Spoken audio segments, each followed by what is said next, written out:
To the drivers' press conference after the FIA Formula One Azerbaijan Grand Prix. Our winner, Oscar Piastri, is still in the TV pen, so we'll get going with our second and third place drivers, Charles Leclerc and George Russell. So Charles, if we come to you first, very well done. You drove beautifully. You spent a lot of time looking at the gearbox of Oscar Piastri's McLaren. What were the differences between your cars today? Thanks for reminding me. It's been a pretty frustrating race. I mean, we ran two different configurations. Obviously, they had, I think, a lower downforce package. We had a bit more downforce, which made us quite quick in the castle section. However, in all the straights, they were flying. And that's probably where I lost the race. I misjudged that. And when Oscar overtook me into turn one, I was not too worried. I just wanted to stay within the DRS, keep my tires, and attempt an overtake later on. However, this opportunity never really arose again, just because we were too slow in the straights. So, yeah, that was a small misjudgment which had a big consequence. So sometimes it hurts, and it does today, but it's the way it is. On the other hand, it's been pretty good last couple of races in terms of performance. This weekend haven't been great because obviously we've got Carlos that was in a good position that didn't manage to finish a race, but within the team we are in a good mood, and we need to keep pushing in that direction. 31 laps on the hard tyre was a lot, especially in dirty air the whole time, or pretty much the whole time. At what point did you start to struggle? Straight away. As soon as I got out the box on the hard, we just didn't manage to find the grip that McLaren had on those tires. And then again, when Oscar overtook me, I was quite calm in the car, and I just was focusing on my tire management, which I did. And after 10-15 laps, I thought that everything was coming together, and that maybe towards the end we will be in a better place. But with the dirty air, I think for 20-25 laps towards the end, my tires were completely gone, and again they were just too quick in the straights for me to attempt anything. Can you talk us through Oscar's move for the lead? Did he catch you by surprise? Not really by surprise, because he wasn't completely straight behind me. He was a little bit on the left, so I could see in my mirrors that he was there, and that it was a possibility for him to go there. But again, I couldn't really be super aggressive. I still had cold tires. I was really struggling to put those tires into temperature, and I just thought it wasn't that much of a big deal if he would overtake me at that point of the race, because the race was still long, and the DRS will help me to stay within a second of him, and then once my tires will be in temperature, I could overtake him again. But as I said, that was a misjudgment from my side. Now, you said there's a good mood in the team. This was your fourth podium in a row. Do you have a car now that you can compete for the win at every Grand Prix? Not yet. I think Baku, Monza, and probably Singapore as well. These three races have very specific characteristics for cars, and so we've got to wait maybe for Austin. That will be a bit more of a normal track again to understand whether we've done the steps forward we expected. But in this, these last two races plus Singapore, we need to maximize the points and take opportunities if we have opportunity to actually win races. Today, I feel like we've missed that opportunity. Okay, bad luck. Thank you, Charles, for that. George, let's come to you now. Very well done as well. Third time on the podium this year for you. After starting P5, what were your expectations coming into the Grand Prix? Yeah, we thought we could probably fight for P5, but how the race unfolded, we definitely didn't expect. We were really slow in the first stint. I was about 1.5 seconds slower than Charles most laps, and it all felt pretty disastrous. But then the last 20 laps of the race, we were a second a lap quicker than Piastri and Charles, and 3 or 4 attempts quicker than Max and Carlos and Checo. So, you know, I'm sort of a bit frazzled as to why that is. The only difference is going from a yellow tyre to a white tyre, and yeah, we need to understand further. Well, you were the only team to run the hard tyre in practice on Friday. Did that prior knowledge help you? Not really, to be honest. On practice on Friday, the track's been really dirty this weekend, and the track was about 3 seconds off the pace on Friday, so that didn't contribute towards it. Now, Toto came on the radio saying there were a lot of learnings from this weekend. What were the main ones for you, do you think? It's a race winner. And we have we have the race winner. Oscar, many congratulations to you. We'll come to you in just a second. Just the main learnings for you, George. Well, we need to understand what happened in the race, because the last stint we had a car that was comfortably capable of winning this race. And in the first stint, we had a car that probably didn't deserve to be in the top 10. And the only difference is the tyres. So it's, you know, we're not the only team to talk about this. It's pretty frustrating for all of us sometimes when you just don't understand the fluctuations in performance between, you know, Q1 and a Q2 session, as an example, or one stint to another. So yeah, it's a challenge. Now, you were extremely quick in Singapore last year. Do you fancy your chances there this time around? I've got no idea, to be honest, because, as I said, just in this one race, we had a car that could have won if you took the pace from half of the race, and a car that should have been outside the top 10 from the other half. So I hope we've got the faster version. All right, George, very well done today. Let's come to our race winner. What a drive, Oscar. So much pressure, yet so much consistency from you as well. How much pleasure does this win give you? Yeah, for me, I think that ranks as probably my best win of my career, I would say. I think, you know, trying to soak up that pressure for so long in that race, yeah, that was incredibly tough. You know, I in the first stint, when Charles was just pulling away pretty comfortably, I thought, you know, we were going to be second at best. Even, you know, Checo was keeping me very honest, and I could see Carlos was very quick at the end of the medium stint. Yeah, I saw an opportunity or half an opportunity after the pit stop, and knew I had to try and take it. And yeah, I knew that getting to the lead was going to be one thing, but I knew I had my work cut out for me after that to try and stay there, because yeah, I didn't feel like we were the quickest in that first stint. So it was very hard work. You know, I think having clean air did help quite a bit, but yeah, that's, I think for me, has to be one of the best races I've done. You say clean air did help, but how crucial was it that you took the lead early on in that stint? It's what won me the race. I felt a bit sorry for my race engineer, because I basically tried to do that in the first stint and completely cooked my tyres. So my engineer came on the radio and said, you know, let's not do that again, basically. And I completely ignored him the next lap and sent it down the inside. So I think at that point, you know, I felt like trying to stay back and wait for Charles to deg was never going to happen. I thought we was just going to secure us P2.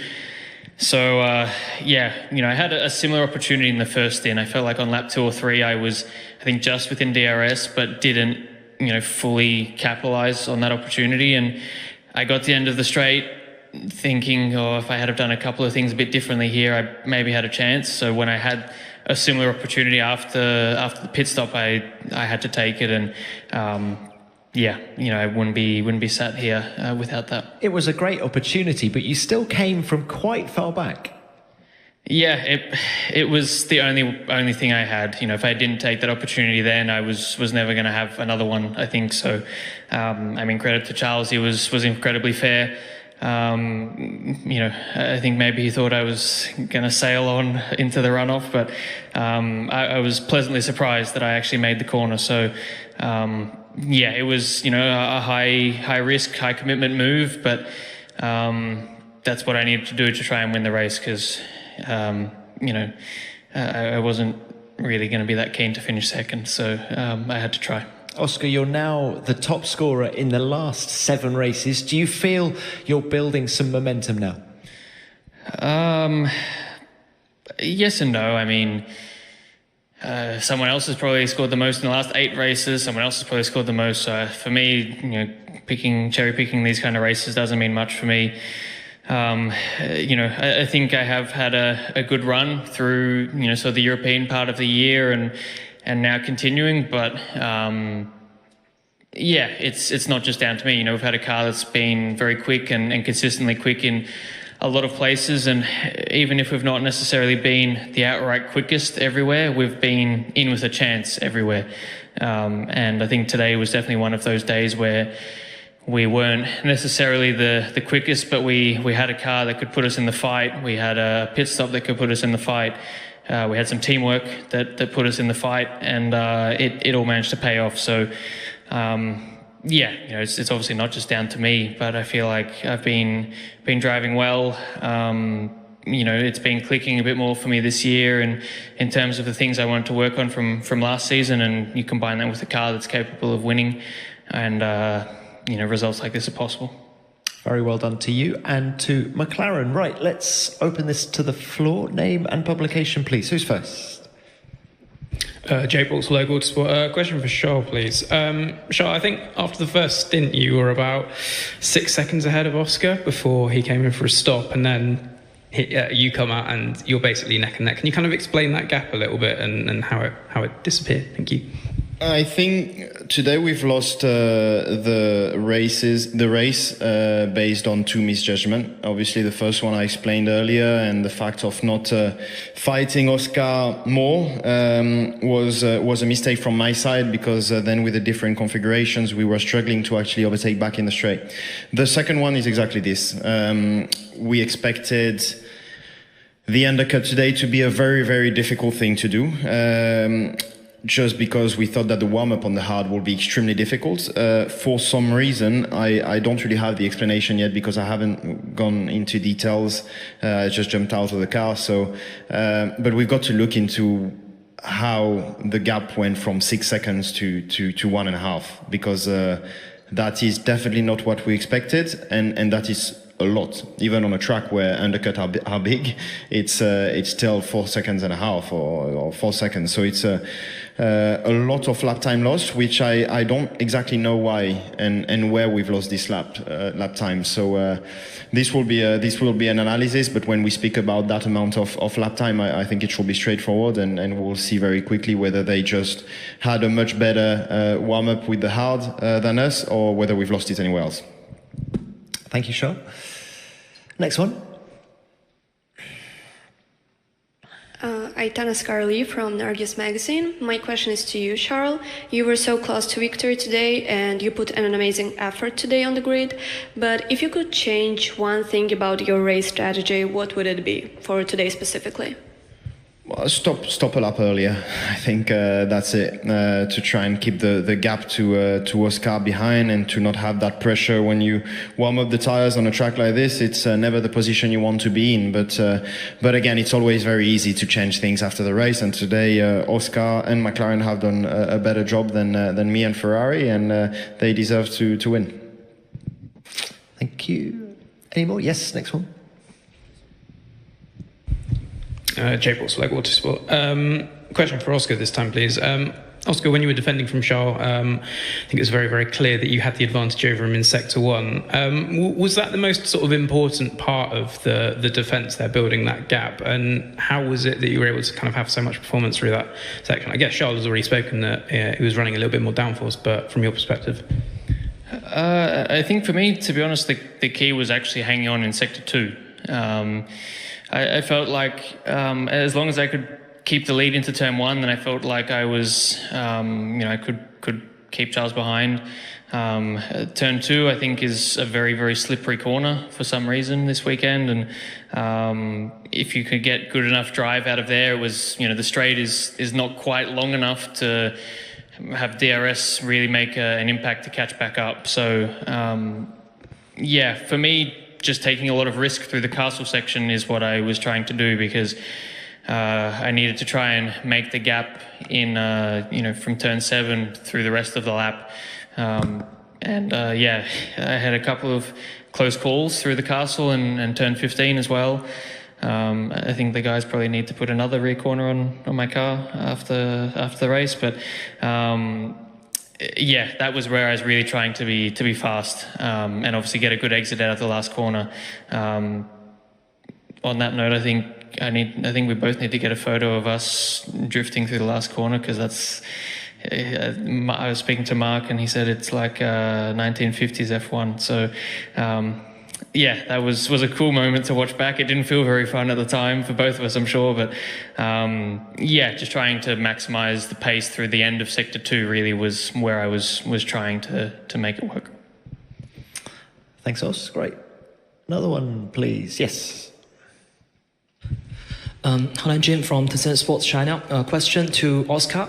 We heard that the radio during the race from Will to Lando, Will said, imagine Andrea on your shoulder saying there will spin every exit of the corner. So I was wondering if Tom Stoddard said the same thing to you, what will to do to react about this?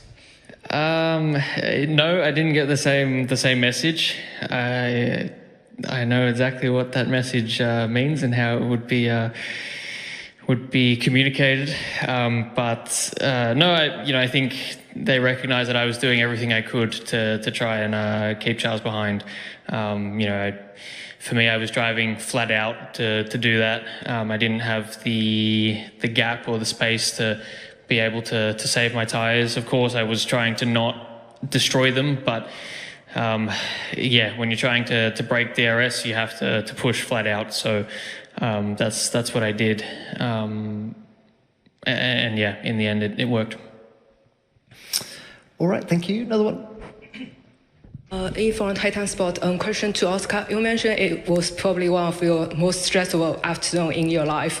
So to be more specific, which part did you find the most stressful, even though you explained it in a very calm way?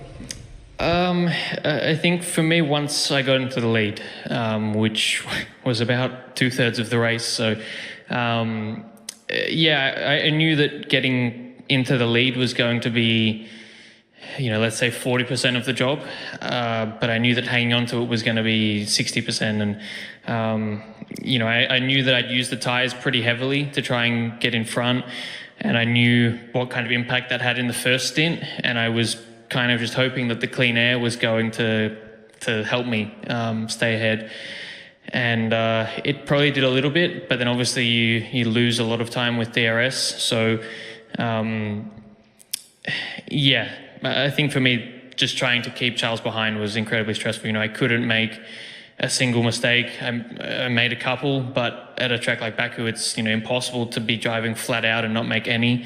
I was just fortunate that they weren't big enough that it cost me. So yeah, just the whole 30 laps where I was trying to keep Charles behind was incredibly tough. Thanks. Yes, another one.